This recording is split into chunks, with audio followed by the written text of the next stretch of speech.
Bueno, hoy es la última de las charlas y han quedado importante cantidad de temas para ver. Eh, Inclusive me llevó, me llevó un tiempo ver sobre qué iba a tratar esto. Bueno, una de las cosas que suele hacerse, aunque no hayan sido un número importante de charlas, demasiadas, pero por lo menos hacer como tomar un pantallazo de algunos ítems que tocamos. Alguien tuvo la gentileza de solicitarme la presentación mía de la parte de geometría solar. Espero que te haya llegado en forma y que esté a tu gusto.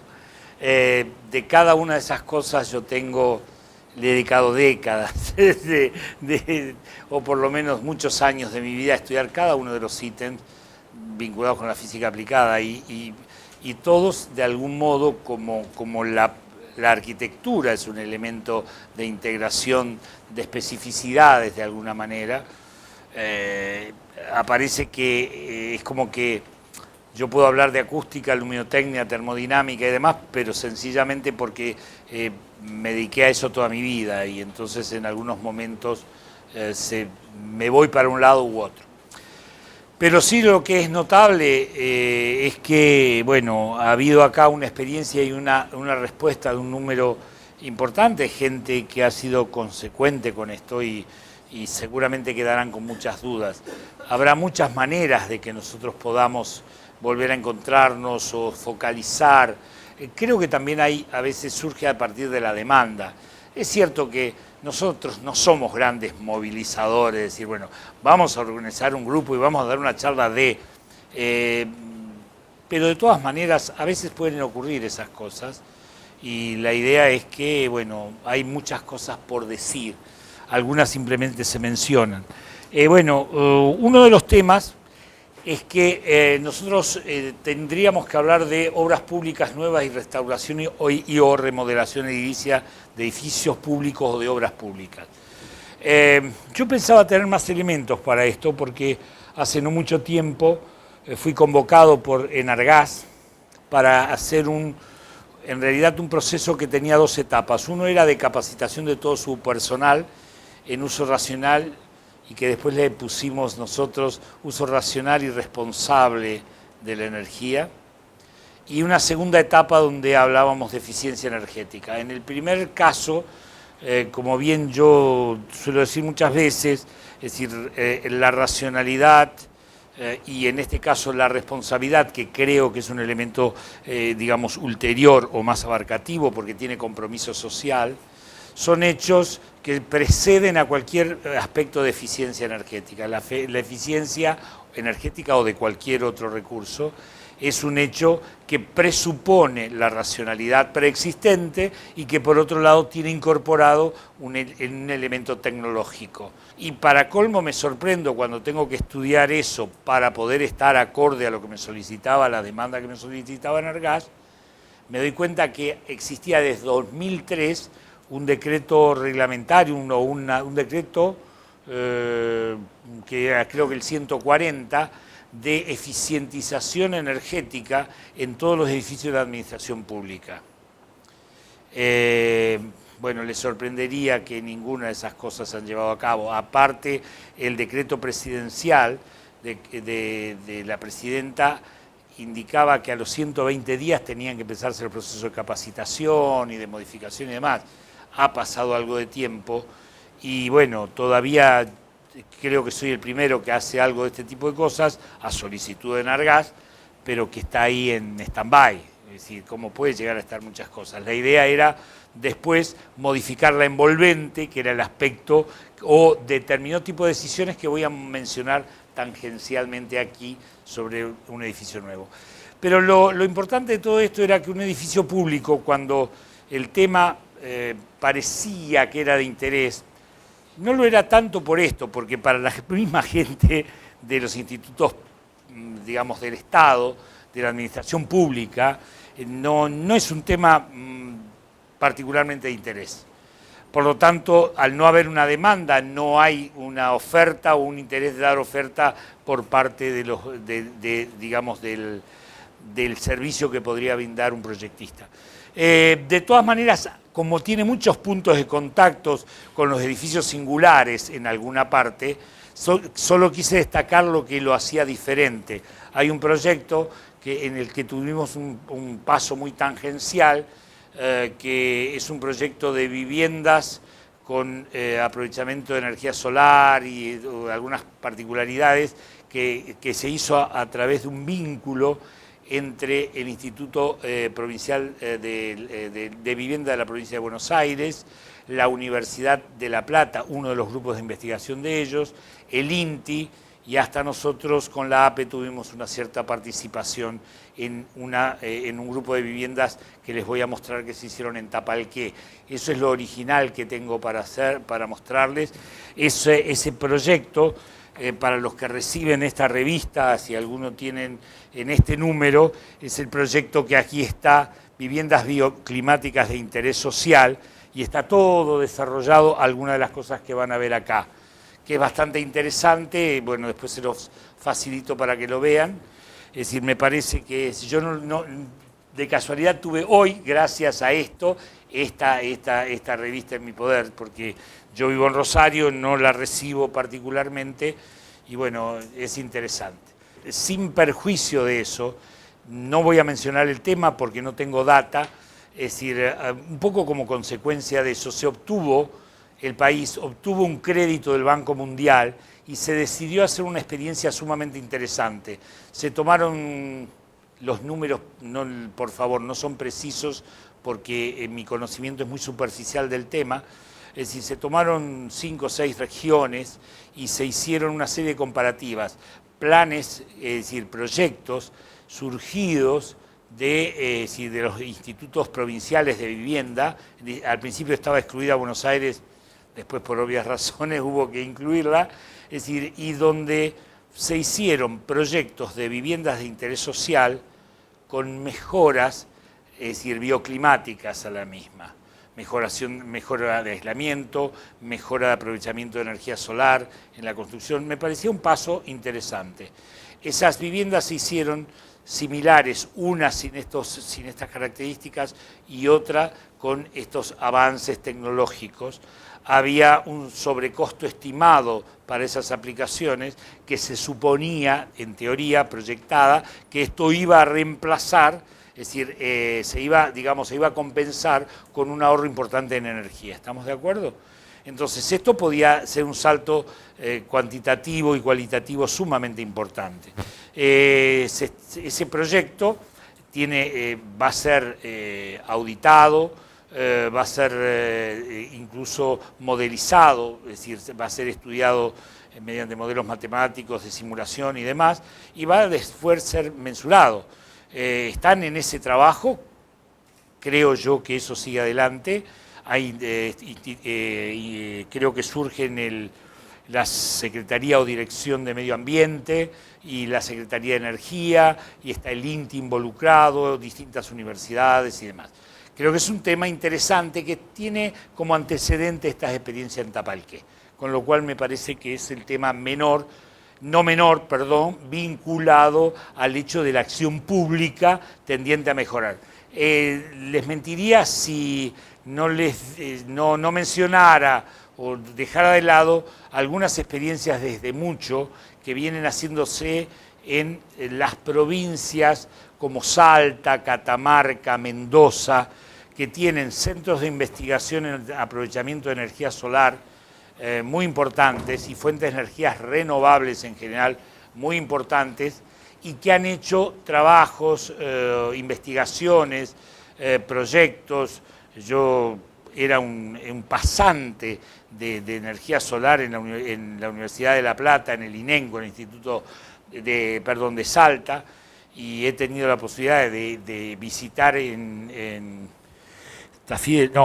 ahora no recuerdo con exactitud, un grupo de viviendas con aprovechamiento de energía solar hechas, es decir, ahí me molesta no acordarme del lugar exactamente, pero ellos han hecho varios proyectos, inclusive en La Puna, eh, eh, cosas muy trascendentes, con energía solar, secado de pimientos, trabajo de infinidad de cosas que generalmente todas estas cosas están publicadas en ASADES, que es uno de los centros de vinculación de todos estos trabajos de investigación desde hace 30 y pico de años, ¿sí? Entonces, ASADES es una reunión anual, es decir, que es la Asociación Argentina de Energía Solar y Fuentes de Energías Alternativas y demás, y que se va haciendo en distintas ciudades todos los años y donde, digamos, concurren muchos investigadores científicos sobre el tema, presentando sus papers, sus trabajos, es decir, y tiene publicaciones y es de muy buen nivel internacional. Es sumamente interesante y es una de las primeras, no sé si no es la primera en Sudamérica, ¿no? Es interesante el tema. Esto, por supuesto, es una frase con la cual nosotros habíamos empezado esto, que todo esto de la arquitectura con criterio de sustentabilidad o sostenibilidad requería básicamente un cambio cultural y nuevos paradigmas. Con eso comenzamos este curso y que eso se verificaba en estos aspectos, la adecuación a las condiciones del sitio. Eso además forma parte introductoria del manual que ustedes tienen, con lo cual no es ninguna novedad. Es decir, cuando hablo de las cuestiones climáticas, topográficas y culturales, estos definen qué tipo de tipología debe utilizar, cuáles son los materiales mejores, las orientaciones, y esto era lo que tenía en cuenta, es decir, el viejo bioclimatismo de los años 80. Lo que está destacado es el uso racional y eficiente del agua, que no es un tema menor, nosotros no lo tenemos demasiado en cuenta porque vivimos el acuífero guaranítico es uno de los más importantes del mundo y lo destruimos alegremente, como afectamos los humedales famosos, que habrán notado que todo hacía suponer, más allá de lo que pasó en La Plata y en algunas otras localidades, que era de suponer que había unas crecidas que venían del norte, después cuando pasó por las cataratas, que se llevó todo puesto y demás, es decir, que se nos venía la peor creciente del mundo y desapareció esa creciente. Ustedes recuerdan eso hace unos meses atrás. Eso es gracias a los humedales que generalmente tratamos de destruir. Es decir, los humedales son un elemento de equilibrio, es decir, digamos, de esas grandes crecientes, como que los atenúan y permiten evitar este tipo de cosas. Y sobre eso, si es que tenemos tiempo, me he permitido una cosa atrevida, es decir, ver esta política, ver las políticas, digamos, estructurales que nosotros seguimos, las políticas de Estado que nosotros seguimos con respecto a esta problemática, lo que pasa con las inundaciones recurrentes, la ocupación de viejos cauces de expansión de los ríos, todo eso es lo que significa ocupar lugares que no podían ser ocupados y después que se tratan de resolver, esto de generar, es decir, countries en las orillas que después se buscan defenderse de las... Todo este tipo de situación lo veo como lo vivimos nosotros. Y no puedo evitar haber llegado hace poco a un artículo, es decir, técnico-científico de comunicación, técnico-científico que leí creo que en La Nación, y que lo que he guardado es la URL, o sea, el link al lugar, de una experiencia que me conmovió, que es lo que pasa con los holandeses que viven a menos 6 metros del nivel del mar. Holanda tiene proyecciones de cómo va a ser el clima de aquí a 400 años y establece que a fin de siglo la temperatura media va a aumentar en 1.5 grados. Es decir, no es poca cosa, porque están viviendo debajo del agua. Es decir, una falla en una prevención de este tipo o de una toma de decisión estratégica hace desaparecer el país. Entonces, ¿qué es lo que ellos se atreven a hacer? Mientras nosotros alegremente poblamos las cuencas naturales de los ríos, ellos deciden mover ciudades enteras o dejar lugares, los humedales, como para que si el río crezca, que crezca. Si crece, que crezca. En un país pequeño, además, ¿no?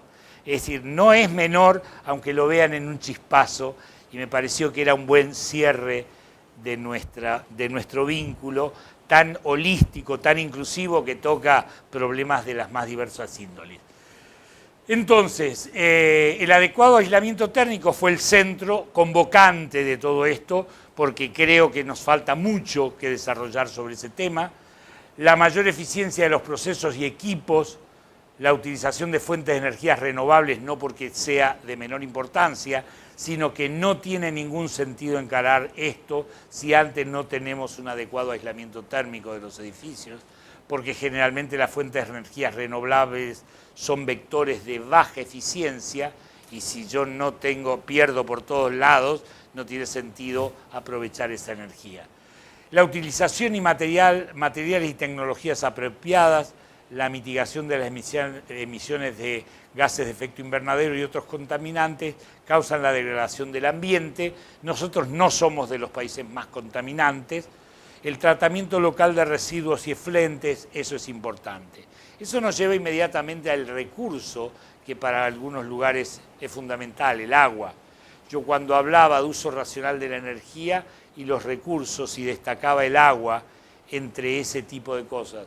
Esto no es un tema menor, nosotros no somos conscientes de lo que significa y cuál es el consumo medio de un habitante argentino en agua.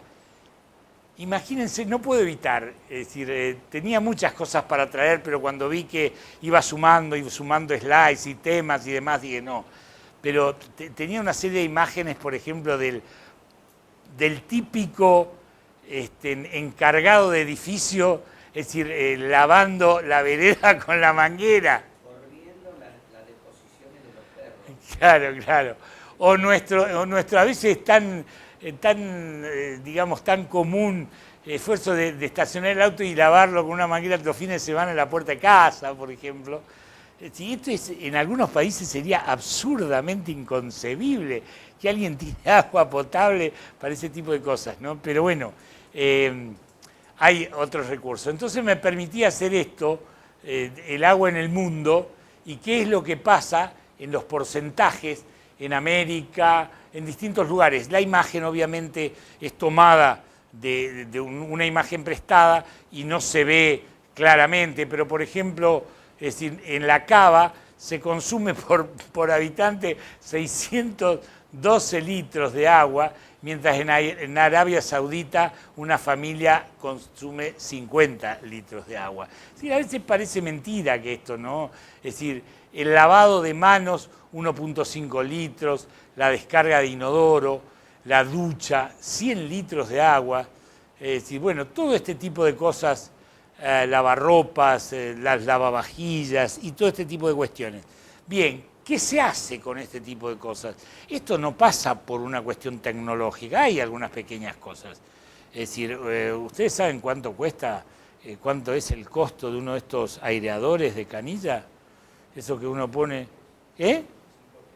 no sé si cuesta 5, 10 o 20 o 30, pero te ahorra el 30% del consumo de agua. Es decir, hay algunos que manejan el caudal incluso. El aireador, es decir, te permite la misma limpieza, lo único que te sale como si fuera agua con gas. Y es absolutamente agradable además y mejora en un 30% del consumo de agua. Es decir, una canilla abierta gasta entre 5 a 10 litros de agua por minuto. De media pulgada gasta 8 según el caudal que haya, más o menos, si quieren saber con exactitud. Si la canilla abierta mientras te lavas los dientes, esto es un caso, en ningún país la gente, es decir, abre el grifo, la canilla, grifo, canilla, suele usar cualquier tiempo. Es decir, se pone la pasta de dientes, abre la canilla, a veces lo humedece, otros no lo humedecemos, no sé, son cuestiones de hábito. Se pone a lavar los dientes mientras el agua corre, afeitarte y dejar el agua. Esto, digamos, tiene que ver, cuando vos ves imágenes de lo que la gente camina, es decir, en algunos lugares del mundo pauperizados por un litro de agua de un pozo que tiene que caminar 3 horas de ida, 3 horas de vuelta, de una agua mugrosa. Es decir, vos no podés creer. En nuestro país. Es decir, han visto algunos videos de una cosa en el norte, de la famosa historia de los pozos de agua. Héctor, yo trabajé toda la vida en obras sanitarias. Desde técnico hasta que me recibí profesionalmente. Cuando vinieron los franceses, cuando Carlitos le entregó la empresa a la Pionet de Sol, ellos se asombraron porque nosotros gastábamos 500 litros por día por persona promedio y ellos en París y en Francia gastan 250 litros, no lo podían entender. De cualquier manera se sigue gastando la misma cantidad de agua, no se modificó el uso que le dan las personas al agua, al revés. Como lo tenemos acá en la planta potabilizadora, el agua del Río de la Plata está ahí al lado, no, es verdad. No se quiere cambiar. No tenemos conciencia de lo que eso significa. Lavar los platos, lo que significa lavar el auto con una manguera, 500 litros de agua. Cuando es perfectamente posible lavarla con esponjas o con cepillos o lo que sea y después enjuagarla con baldes, por ejemplo, ¿no? Sí, pero bueno, tenemos esto. Yo no sé, no tengo el cálculo. Yo tengo una hidrolavadora de buena calidad, una hidrolavadora italiana, pero yo noto que el caudal de agua que consume, el volumen de agua es poco. No es una cosa de... No es lo mismo que tener una manguera así, y el hecho de que a eso le cambie la presión, porque yo me he dado cuenta que cuando a veces estás lavando algo, no estás empapando y mojando mucho, porque me parece que el sistema por naturaleza es más eficiente, ¿no? Pero bueno, estás consumiendo energía eléctrica, esto es otro elemento. El incremento del aislamiento térmico, ¿qué es lo que produce? Menores costos iniciales en equipos de acondicionamiento, menores gastos de funcionamiento por reducción de tarifas. Los otros días estábamos en una reunión de IRAM y alguien me habló, no sé si era la tarifa eléctrica, me parece que era la tarifa eléctrica o de gas, no estoy seguro, pero le había llegado el 1000% de incremento. Y noté que había ya como una especie de preocupación, la de gas. Claro, recordemos que el impacto es más grande para los que viven en Buenos Aires, porque en general nosotros siempre pagamos más que ustedes, como pagamos 5 pesos un pasaje de ómnibus que jamás pagarían ustedes. O decir, nosotros financiamos desde el interior ciertas cuestiones para que ustedes vivan sin demasiados problemas. Digo, para cuando alguna vez se acuerden, manden algún pan dulce, alguna cosa para el interior, porque allá estamos financiando en ciertas cuestiones que ustedes tienen privilegios. Bueno, obviamente, ya van a ver lo que significa el corte en las fábricas. Esto significa la pérdida de horas extras, significa a veces la suspensión y todo este tipo de cuestiones. La gente que trabaja en poliestireno expandido, acá hay 2 señoras de 2 empresas muy importantes, saben que dentro de 1 o 2 meses las fábricas se cierran, no producen, porque utilizan como una de las materias primas, de los insumos, gas. Y por más que pagan tarifas especiales para que no se lo corten, se lo cortan. Es decir, porque hay otros privilegios, ¿no? Es decir, gas que se utiliza para las energías termoeléctricas, etcétera, etcétera, etcétera, ¿no? Importante reducción de las emisiones de CO2, ya lo hemos visto, un incremento del metro cuadrado constructivo, esto lo hemos también hablado, por lo tanto, la política energética, no voy a reiterar esto demasiado, no voy a profundizar, de subsidiar los combustibles resulta imposible sustentar a mediano plazo, diría a corto, es inequitativa y favorece un elevado consumo. Hay 4 provincias que no tienen gas, pero pagan con el IVA, que es el elemento recaudatorio más importante, parte de estos subsidios, esta compra de 14.000 millones de dólares anuales de combustible y el déficit en realidad que no es tanto porque también vendemos de 7.500 o algo así millones de dólares. Obviamente eso alguien lo tiene que pagar. Pero esto que creo habérselos visto, mostrado el primer día o no, porque me parecía que era demasiado poco pertinente, tiene algo de interesante. Salvador Gil es un doctor, un PhD en la Washington University y profesor de la UNSAM, y tengo muchos trabajos de él porque compartimos muchas cosas y son muy interesantes. Esto fue una de las cosas más interesantes que yo hablaba cuando hablaba de uso racional de la energía, y él es el que me convoca en Argas, del cual es asesor. El consumo específico, o sea, consumo por usuario, es termodependiente, pero independiente del tiempo. Los hábitos no han variado en los últimos 14 años que viene registrando esto, aunque esto tenga algunos años. Fíjense qué es lo que dice Salvador, que yo tengo un consumo pro cápite o per cápita, es decir, desde de base, que tiene que ver, por habitante, que tiene que ver con el consumo que yo tengo para gas, para digamos, un calefón o para cocinar. Es un umbral, ¿sí?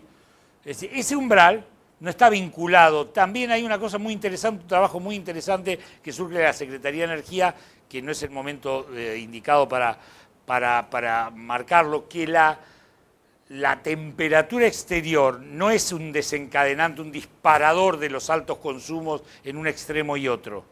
Es decir, hay un rango en el cual uno, no es que porque hay un pico de calor enciende inmediatamente los aire acondicionados, o cuando baja la temperatura por debajo de una temperatura de confort salimos a encender las estufas. Hay un rango en donde hay como una tolerancia de todo este tipo de cosas. Una adecuación. Y es interesante eso, porque digamos, no es que haya un pico de temperatura y salten todos los medidores, pero sí se prevén cuando la situación se estabiliza en determinados valores. Entonces ellos empiezan a hacer, con una escasa dispersión estadística, como verán acá, un estudio y dicen, a medida que baja la temperatura, empieza a incrementarse el consumo de energía de gas, esto es consumo específico, es decir, metros cúbicos por día de gas por cada habitante. Está en la región central del país. ¿Estamos de acuerdo? Cuando llega a una temperatura muy baja, uno no sigue, las estufas ya las tiene al palo, como dicen los jóvenes, las están al palo, no es que voy a comprar una estufa inmediatamente, sino que me abrigaré un poco más. Yo les contaba la anécdota a los alemanes, dijeron, hoy se consume esto y nada más, ¿y qué hacemos? Y abríguense, fue más o menos la respuesta, porque no había otra salida. Esto es interesante, pero lo más interesante de esto, que esto ocurre en el centro del país, donde está la mayor cantidad de gente, en climas templados cálidos o fríos. ¿Qué pasa en el sur? Yo hablé de esto, ¿ustedes recuerdan que haya hablado de este tema, los históricos? Digo, yo solía decir que, bueno, yo me imaginaba, la fantasía de cualquiera, esto es como que en las estepas rusas, los aguerridos mujiks, es decir, yo me los imagino en musculosa con 20 grados bajo cero, porque son gente acostumbrada al vodka, bueno, por supuesto se toman un par de botellas de vodka. He visto uno de estos concursos donde les pegan así 2 botellas al hilo, no sé cómo quedan después, pero así. Y digo, ya, serán tipos aguerridos. Y me lo imaginé a la gente que vive en el sur, Bariloche, por ejemplo, como pioneros que ya se han acostumbrado a estas cosas. Ahora verán, en las mismas condiciones térmicas, ¿cuál es el consumo energético en el sur? Esto es lo que quería mostrarles.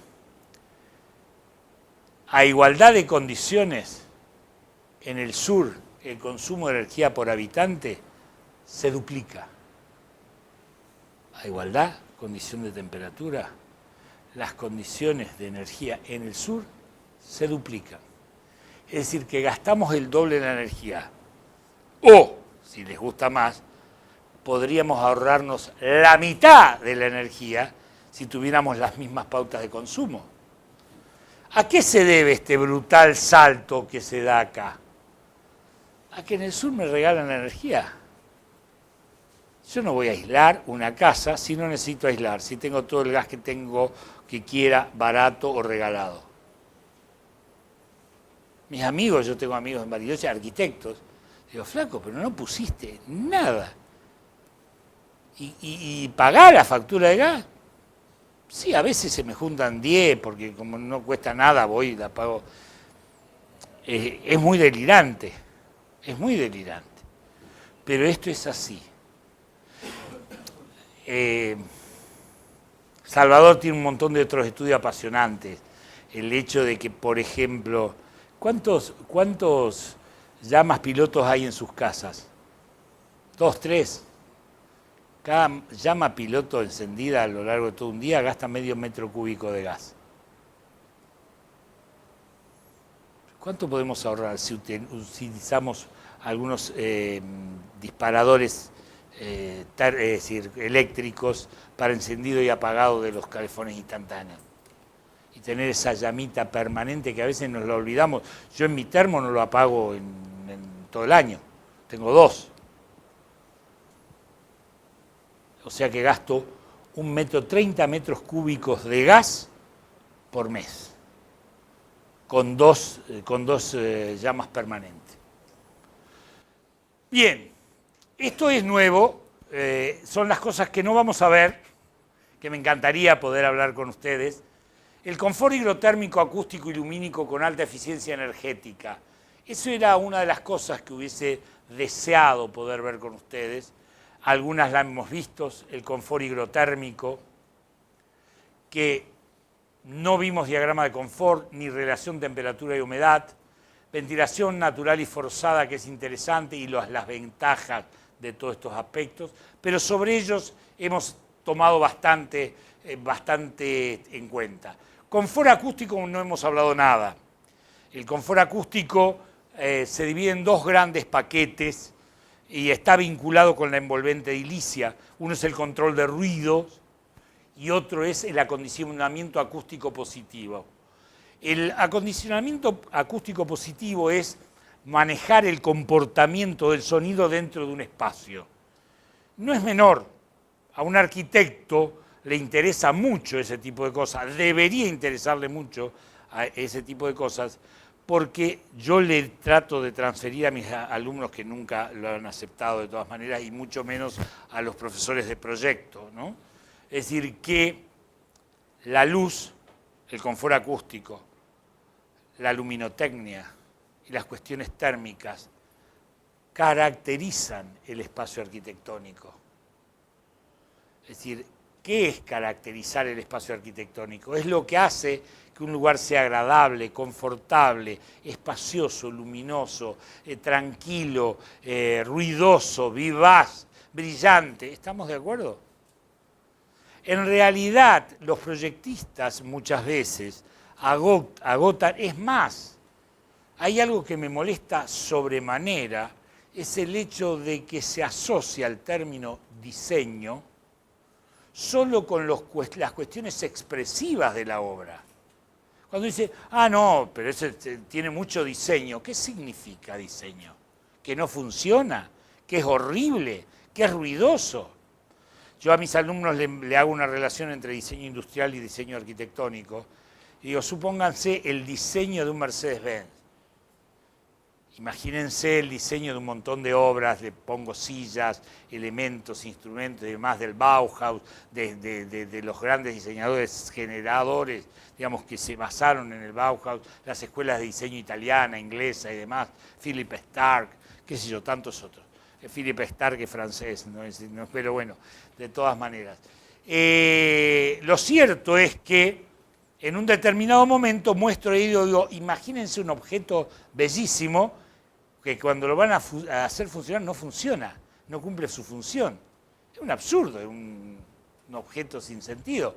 Imagínense un bruto Mercedes-Benz o el auto, un Audi o el que se le ocurra, con tarjetas magnéticas y cosas así sensibles a la voz que le digan arrancá, y vos estás con una rubia espeluznante y el auto hace